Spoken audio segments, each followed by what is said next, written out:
అందరికీ నమస్కారవంతమైన నమస్కారం. నేను మీ #MD welcome to Bigg Boss Telugu updates. So season 8కి సంబంధించిన సెకండ్ ఎపిసోడ్ అనేది కూడా స్ట్రీమ్ అవ్వడం జరిగింది. సో సెకండ్ ఎపిసోడ్ ఎవరైతే మిస్ అయ్యారో వాళ్ళందరూ కూడా ఒక రివ్యూ తీసుకొని మీ ముందుకైతే వచ్చేసాను. సో సెకండ్ ఎపిసోడ్ మనం అనుకున్నట్టుగానే 14 మెంబర్స్ కంటెస్టెంట్స్ లోపలికి వెళ్ళిపోయారు.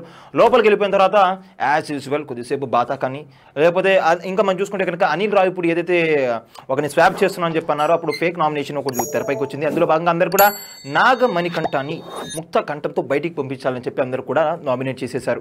సో అప్పుడు అతను కొద్దిగా ఎమోషనల్ అవ్వడం, దాని తర్వాత అది ఫేక్ అని చెప్పి తేలడం, దాని తర్వాత ఫేక్ అని తెలిసిన తర్వాత ఎవరెవరైతే తనకి ఓట్లు వేశారో వాళ్ళందరినీ కూడా ఒక్కొక్కరిగా వెళ్ళేసి వాళ్ళందరూ కూడా కౌంటర్ చేయడం, వాళ్ళందరి దగ్గర నుంచి ఎక్స్ప్లెనేషన్ తీసుకోవడం. దీంతో ఆ ఎపిసోడ్ అనేది నైట్కి ఎండ్ అయిపోతుంది. తెల్లారులు ఇంకా మనం చూసుకుంటే మార్నింగ్ మళ్ళీ స్టార్ట్ ఉంది. మార్నింగ్ స్టార్ట్ అవ్వగానే నిఖిల్ మల్లికల్ ఎవరైతే ఉన్నారో ఈయన కొద్దిగా లీడ్ తీసుకొని ప్రతి దాంట్లో కూడా పెత్తనం వేలు చూపిస్తున్నారు. అయితే యాక్చువల్గా ఆయన కొద్దిగా మెచ్యూర్డ్గా అయితే మెచ్యూర్డ్గా వెళ్తున్నా కానీ కొంతమంది సెట్ ఆఫ్ ఆడియన్స్ ఎవరైతే ఉన్నారో తెలుగు బ్యాచ్ ఎవరైతే ఉన్నారో వాళ్ళకి కన్నడ బ్యాచ్తో అస్సలు పొసగడం లేదు.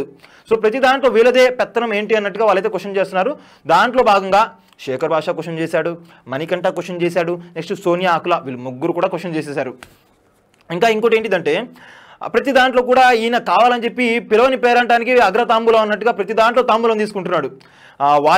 వాషింగ్ ఏరియా మొత్తం ఎవరు చూసుకోవాలి, డిష్ వాష్లు ఎవరు చేయాలి, కిచెన్ ఎవరెవరు వర్క్ చేయాలి, వాష్రూమ్స్ ఎవరు చూసుకోవాలి, మొత్తం కూడా ఈయనే చేస్తున్నాడు. గ్రూప్ డిస్కషన్స్ ఎక్కడా లేవని చెప్పి వాళ్ళైతే నొక్కి ఒక్కనేస్తున్నారు. కానీ ప్రతి చోట కూడా మాట్లాడారు, కానీ కొంతమందికి అయితే ఆయన అయితే నచ్చటం లేదు. ఈయన మాత్రం ఒక గట్టి కంటెండర్ అని చెప్పి చెప్పొచ్చు. యాజ్ ఆఫ్ నో మనం చూసుకుంటే కనుక చాలా కామన్ స్ట్రాంగ్గా ఉన్నాడు. ఎక్కడైతే కోప్పడాలో అక్కడే కోప్పడుతూ తన యొక్క నేర్పరితనాన్ని అయితే చూపిస్తున్నాడు. ఈయన తప్పకుండా టాప్ 5లో ఉండే అవకాశం అయితే గ్యారంటీ అని చెప్పి నేనైతే అంటాను. ఇంకా దాని తర్వాత సోనియా ఆకుల ఉంది కదా, ఆర్జీబీ కాంపౌండ్ వచ్చినటువంటి సోనియా ఆకుల అయితే అసలు గొడవ పడడానికే హౌస్లోకి వచ్చినట్టు అనిపిస్తుంది.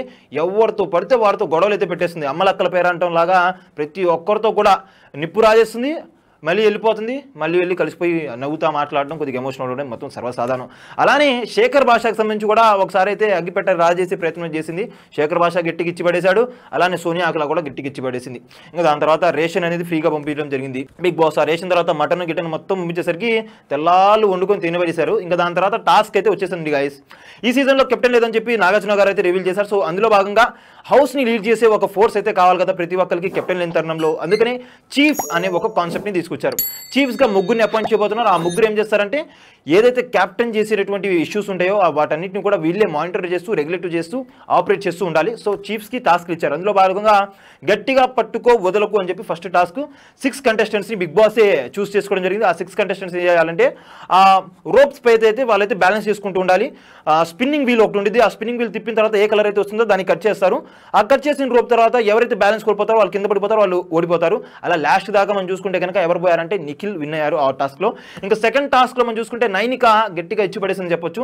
కోన్ టాస్క్ అనమాట. కోన్ ఈ ఎండ్ నుంచి ఆ ఎండ్ దాకా సేమ్ 5 కంటెస్టెంట్స్ ఎవరైతే బిగ్ బాస్ సెలెక్ట్ చేశారో 6 ఉన్నారు. 6లో ఒకరు గెలిచిపోయారు నిఖిల్. ఇంకా మిగిలిన 5 మెంబర్స్ ఎవరైతే ఉన్నారో వాళ్ళే వెళ్ళేసి ఈ కోన్ని ఆ ఎండ్ వరకు తీసుకెళ్ళాలి. అలా తీసుకెళ్ళాలంటే వితౌట్ హ్యాండ్ సపోర్ట్, జస్ట్ కాళ్ళతో సపోర్ట్ తీసుకుని అక్కడికి వెళ్ళి ఒకదానిపై ఒకటి పేర్చాలి. ఇక్కడ మాత్రం దుమ్ము దులిపేసింది అనమాట మన నైనిక. డీ డాన్సర్ నైనిక ఎక్సలెంట్ ఫిట్నెస్తో అందరికన్నా చాలా ఫాస్ట్గా అయితే చేసేసి ఎక్కడైతే గెలిచింది. ఇక్కడ ఇద్దరు గెలిచేశారు కదా, ఇంకా మూడో చీఫ్ కూడా కావాలి కదా. మరి ఇక్కడే బిగ్ బాస్ ఏం చేశాడంటే చిచ్చు పెట్టే ప్రయత్నం చేశారు. వీళ్ళకే తగాదులు పెట్టే ప్రయత్నం చేశారు. అందులో భాగంగా వీళ్ళిద్దరిని చూస్ చేసుకోమన్నాడు థర్డ్ చీఫ్ని. సో ఇక్కడ ఏం చేశారంటే నిఖిల్ యాక్చువల్గా అక్కడ ఇంకా చాలా మంది పార్టిసిపేట్ చేశారు. అఫ్రిది పార్టిసిపేట్ చేశారు, శేఖర్ భాష పార్టిసిపేట్ చేశారు, అలానే బెజవాడ బేబక్క పార్టిసిపేట్ చేశారు, ఇంకా యష్మి గౌడ ఈమె కూడా పార్టిసిపేట్ చేసింది. కానీ వీళ్ళందరినీ కాదని యష్మి గౌడకి ఎక్కువ ప్రిఫరెన్స్ ఇచ్చారు నిఖిల్. అలానే నైనిక కూడా ఆమెకి సపోర్ట్ చేసింది. సో శేఖర్ భాషానికి ఎందుకు వద్దని చెప్పి అన్నారంటే శేఖర్ భాష రెండింటిలో కూడా గట్టిగా పర్ఫార్మెన్స్ చేశాడు, రన్నరప్ లాగా అయితే నిలిచాడు. కానీ శేఖర్ భాషని ఈయన టెంపర్ ఎక్కువ అని చెప్పి ఎక్కడ తెగ్గాలో ఎక్కడ నెగ్గాలో అవి మొత్తం ఈయనకు తెలియదు అని చెప్పి అనేసి పక్కన పెట్టేశారు. సో ఇదే టైంలో సోనియా ఆకుల తన యొక్క వేలైతే పెట్టేసింది. దీంట్లో వేలు పెట్టేసి అగ్గి రాజేసింది. మళ్ళీ ఏమనిందంటే ఈమెను అసలు నువ్వు తీసుకురావడానికి గల కారణం ఏంటి, అసలు ఈమె ఎక్కడ రెస్పాన్సిబిలిటీ తీసుకునేలాగైతే నాకు అనిపిస్తుంది, అసలు గేమ్స్ కూడా సరిగ్గా లేదు, ఇలాంటి ఆమె నువ్వు ఎలా తీసుకుంటావు అని చెప్పి క్వశ్చన్ చేసింది. ఇక్కడ నువ్వు కావాలని చెప్పి బయాస్డ్గా వెళ్తున్నావు అని చెప్పి టార్గెట్ చేసింది. ఇదే విషయాన్ని చెప్పడంలో భాగంగా ఇప్పుడు ఆమె అయితే ఎప్పుడైతే ఈ మాట ఉంటుందో యష్మి గౌడ వచ్చేసి ఆమె కూడా ఫుల్ ఫైర్ అయిపోతుంది. నువ్వు నాకు తీసుకోపోవడానికి రీజన్ ఏం చెప్పావు నిఖిల్, నేను టెంపర్మెంట్ లూజ్ అవుతున్నానని చెప్పి అన్నావు, మరి ఏమేం చేస్తుందని చెప్పి ఆయన కూడా క్వశ్చన్ చేశాడు. కానీ మీరు కొన్ని చోట్ల ఇంబ్యాలెన్స్ అవుతున్నారు, అందుకని నేను అన్నాను నాకు నా ఓన్ రీజన్స్ ఉన్నాయి, నేను ఆయన తీసుకుంటానని చెప్పి అన్నారు. హౌస్ మేట్స్ కొద్దిసేపు వాదనలాడి దాని తర్వాత ఈవెన్ కూడా థర్డ్ చీఫ్గా కన్ఫర్మ్ చేశారు. ఇలా అయిపోయిన తర్వాత ఏం జరిగిందంటే నామినేషన్ డే అయితే రాబోతుందని చెప్పి తెలిసింది. అప్పటితో ఎండ పడిపోతుంది ఎపిసోడ్కి.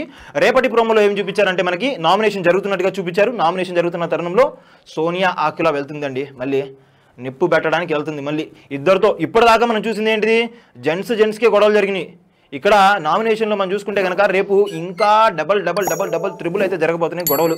సో అందులో భాగంగానే సోనియా ఆకులను ప్రోమోలో చూపించారు. ప్రోమోలో చూపించినట్టుగా ఇద్దరిని నామినేట్ చేసింది, బెజవాడ బేబక్కని, ప్రేరణని. బెజవాడ బేబక్క కొద్దిగా స్మూత్గా హ్యాండిల్ చేసినా కానీ ప్రేరణ మాత్రం ఇచ్చి పడేసింది. ఇద్దరు మాత్రం తగ్గకుండా అసలు నెగ్గేదాకా పోరాడుతూనే ఉన్నారు, మాట్లాడుతూ ఉన్నారు. రేపటి ఎపిసోడ్లో మాత్రం పక్కా గ్యారంటీ పైసా వసూలే, కొట్లాట్లే. కానీ ఈ బిగ్ బాస్ నాకు ఏదో చూస్తుంటే కనుక మిక్చర్ పొట్లం లాగా అనిపిస్తుంది. మిక్స్డ్ ఎమోషన్స్ అయితే కనిపిస్తున్నాయి కానీ అంతగా ఇంపాక్ట్ అయితే లేదు. మరి పోను ఎలా ఉంటుందో తెలియదు. ఓన్లీ గొడవలతోనే ముందుకెళ్తున్నాయి తప్ప ఫన్ అనేది కాస్త తక్కువైంది. కానీ కొన్ని డైలాగ్స్ అయితే బాగా వెళ్తున్నాయి. ఆటో రామ్ ప్రసాద్ కన్నా మించిన ఆటో పంచులు వేస్తున్నారు శేఖర్ భాష. ఒక్కొక్క డైలాగు ఒక్కొక్క డైనమైట్ అండి. నేనైతే అసలు చూడలేదు. త్రివిక్రమ్ గారు చెప్తారు కదా, 2 చేతులు జేబులు పెట్టుకుని ఇలా సప్పని వెళ్ళిపోవాలని చెప్పి, అలానే వెళ్ళిపోవాలనిపించింది. ఆ ఫన్నీ డైలాగ్స్ని మొత్తం కూడా నెక్స్ట్ వీడియోలో అయితే నేను కవర్ చేస్తాను. సో మీరు కనుక మా వీడియోస్ని మొదటిసారిగా చూస్తున్నట్టయితే కనుక ధనాధన్ లైక్లు కొట్టేసి ఫటాఫట్ షేర్ కొట్టేసి ఛానల్ని సబ్స్క్రైబ్ చేయండి, పక్కన ఉన్న బెల్ ఐకాన్ కూడా యాక్టివేట్ చేసుకోండి. అలానే మీరు ఈ 2 ఎపిసోడ్స్ చూశారు కదా, ఈ 2 ఎపిసోడ్స్లో మీకు నచ్చిన ఫేవరెట్ కంటెస్టెంట్ ఎవరో కామెంట్లో ఒక కామెంట్ ఇలా పడేయండి, మేము చూసేసుకుంటాం. దాని తర్వాత మీకు ఇంకా ఏమైనా టాపిక్స్ కావాలంటే వాటన్నిటి కూడా కామెంట్ సెక్షన్లో వేసేయండి, మేము తప్పకుండా వీడియో చేయడానికి ప్రయత్నం చేస్తాం. అంతవరకు మీ #MD signing off from today show.